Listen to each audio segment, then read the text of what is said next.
Hey kids, welcome to today's English class. We learned the poem My Shadow in our previous class. We also learned that the poem My Shadow is written by the Scottish poet Robert Louis Stevenson. Now today, in this video, let's try to cover the textual exercises of this lesson. Without much ado, let's get started, children. The first textual exercise included in this lesson is Let's Read. In this section, there are 4 questions. These are questions based on the poem My Shadow. Let's discuss them one by one, children. The first question here is, what do you think your shadow looks like? The answer for this question is, I think my shadow looks exactly like me. This is because your shadow is formed when light falls on you, and the shadow thus formed will have the same profile as yours. Moving on to the second question, why do you think your shadow jumps into the bed before you can? Here the answer is, when I go to the bed, my shadow falls on the bed first. So it appears that it jumps into bed before I can. Question number 3. What time of the day do you think it is when your shadow is the tallest? Why? Here there are 3 options: morning, afternoon, and night. Children, we all know that our shadow is the tallest in the morning. And the reason for this is, in the morning, the rays of the sun are slanting. As a result, the shadows formed in the morning will be the tallest. Shadows are the tallest in the morning, as the rays of the sun are slanting during sunrise. Now we have the fourth question. Read the lines from the poem and answer the following. He is very, very like me from the heels up to the head. These 2 lines are taken from the poem My Shadow. Children, this is a poetry comprehension. You are expected to read and understand these 2 lines and answer the questions that are given here. The first question given here is, who does he refer to?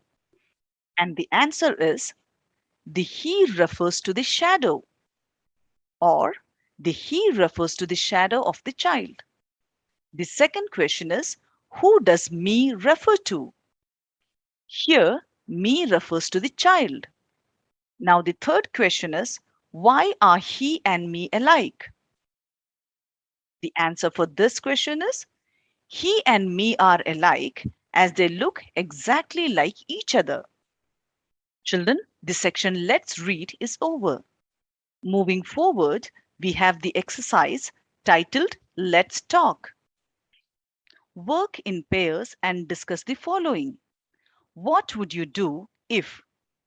Children, there are 3 situations presented here. You must discuss with your friends and write down how you would react to these situations. The first one is, what would you do if a dog chases you? Children, if a dog chases you, you are not supposed to run. Running will only make the dog chase you further. So you must stand still and control your fear. Once the dog realizes that you are no longer scared of it, it would leave you.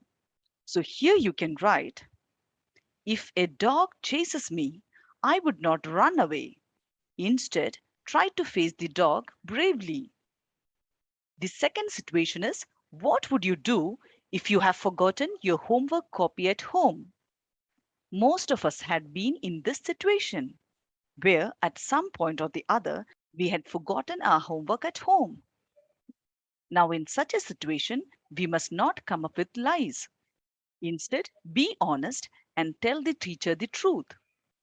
And the teacher would definitely respect your honesty. This doesn't mean you can repeat it, children.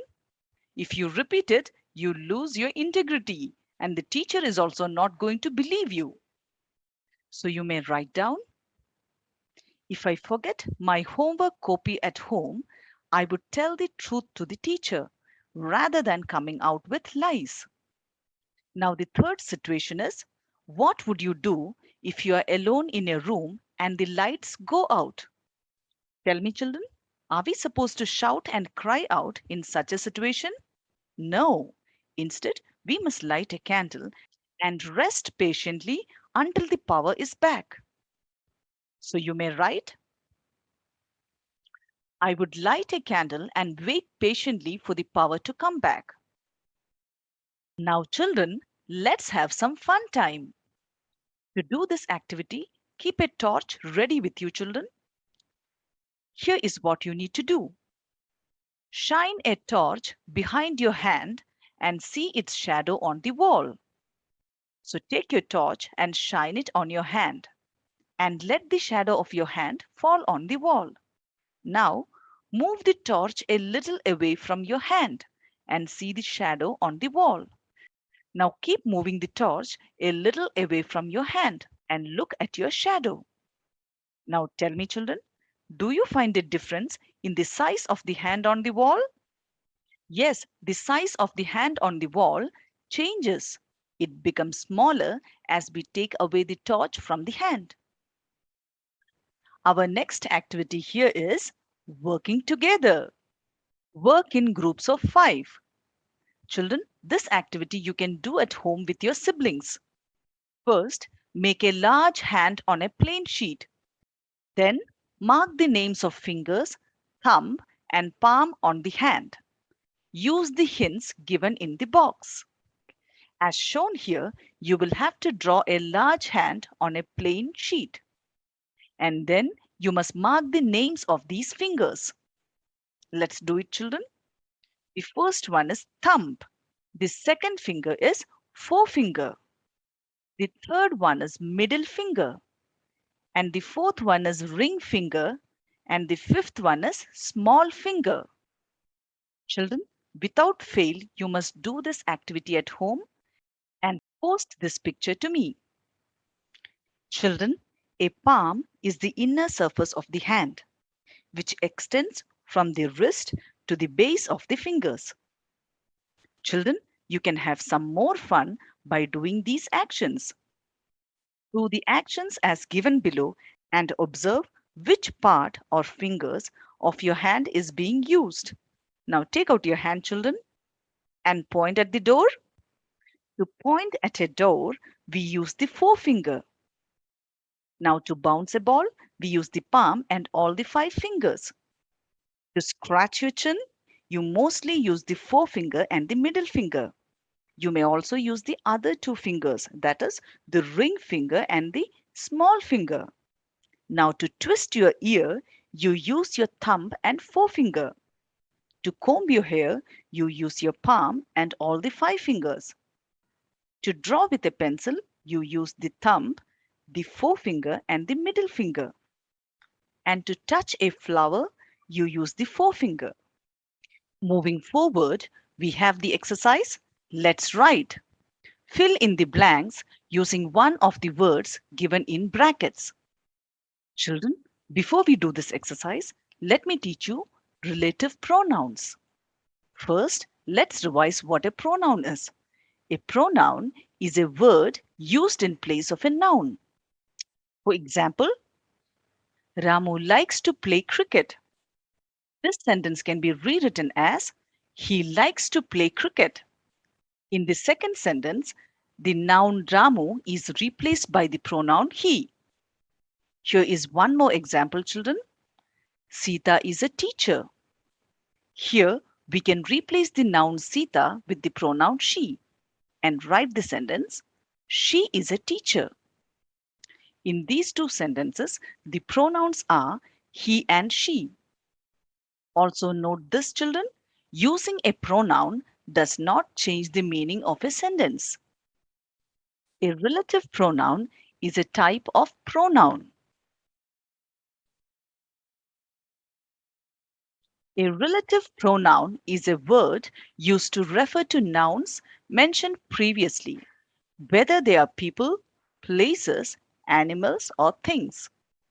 Some of the relative pronouns in English are who, which, whose, that, and where. Now, children, don't get confused by this lengthy definition. Let's go through a few examples and find out what a relative pronoun is. Ramu, who is 7, likes to play cricket.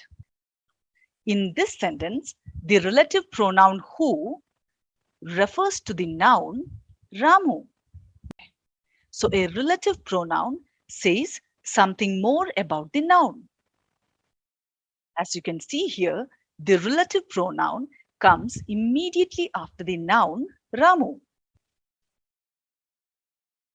So we can say that the relative pronoun who is used to talk about people. Now let's find out when to use the relative pronoun which. Here is an example, children. The ball which Ramu hit went out of the field.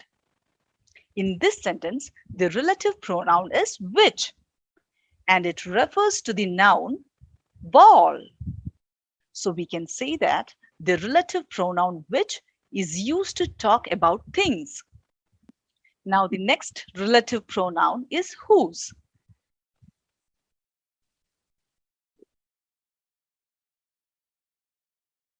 Ramu, whose coach is Virat Kohli, plays well. In this sentence, the relative pronoun is whose, and it refers to the noun Ramu. So we can say that the relative pronoun whose is used to talk about people. It has a possessive meaning. Now the next relative pronoun is that.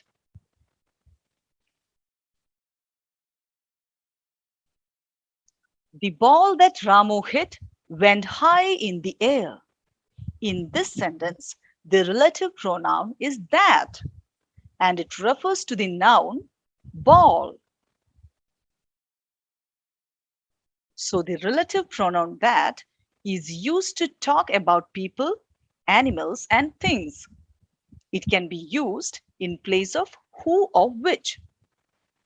Now the next relative pronoun is where.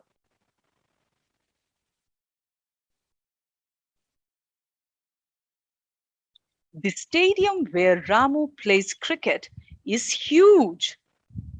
In this case, the relative pronoun is where, and it refers to the noun stadium. Here, the relative pronoun where is used to talk about a place. So the relative pronoun where is used to talk about places.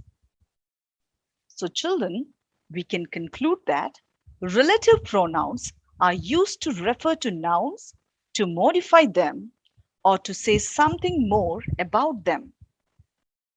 This is a chart which shows when these relative pronouns are used.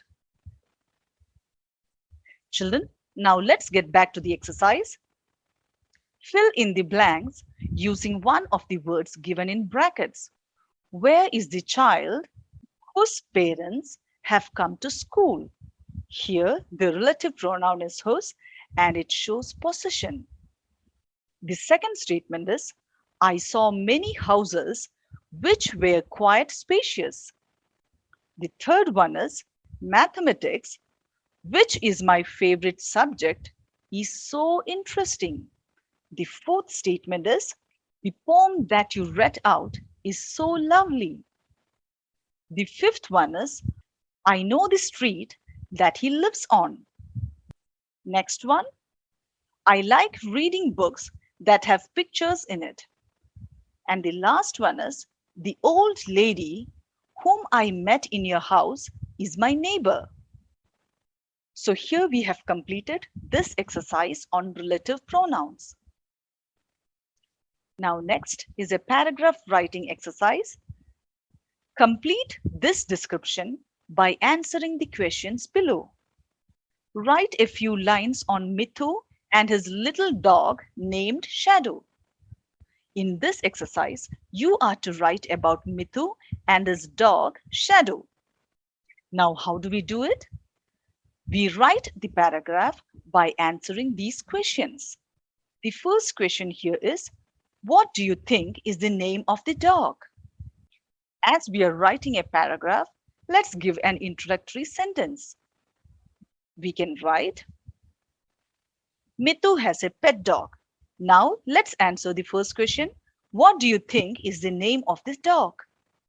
We know that the name of the dog is Shadow. Now comes the second question. Why is she called that? Mitu named his pet dog Shadow because it follows him wherever he goes. So you can write down, Mitu named her Shadow because she always follows him wherever he goes. Now coming to the third question, what color is she? From the picture, we can make out that Shadow is white in color. Now the fourth question here is, do you think she is friendly? This is obvious. The answer for this will be, she is a friendly pet. The last question here is, what does she like to eat? Now you can see a bone here. So we can write, she likes to chew on bones. Now we have answered all the questions. Let's add a sentence and wind up this paragraph. We can say that Mithu loves his pet dog and feeds her biscuits. Next, we have the exercise Say Aloud. Here are some words which I am going to read aloud. Children, you must repeat these words after me. Shoe, ship, shell, shadow, sheep, shade, fish, dish, wish, bush, wash, brush. Here is a short poem for you to read and enjoy. When the sun shines, I can see my shadow right in front of me. When I walk, my shadow walks. When I hop, my shadow hops. When I jump, my shadow jumps. And when I stop, my shadow stops. This short poem on shadow is written by Louis Binder Scott. Here, what you can do is, you can act out the poem as you read it slowly. Children, this poem marks the end of this lesson. Hope you enjoyed this lesson on shadow. Thank you for watching.